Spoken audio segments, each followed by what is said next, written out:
Question 1. The Socotra Island, often referred to as the Galapagos of the Indian Ocean, is part of which African country? A. Madagascar. B. Seychelles. C. Comoros. D. Yemen.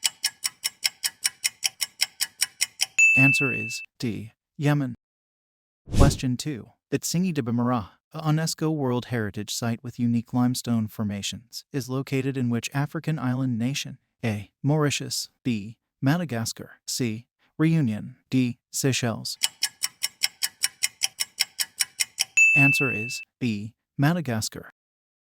Question 3. The Dallol volcano, known for its otherworldly landscapes and vibrant mineral deposits, is situated in which African country? A. Ethiopia. B. Kenya. C. Tanzania. D. Uganda. Answer is A. Ethiopia.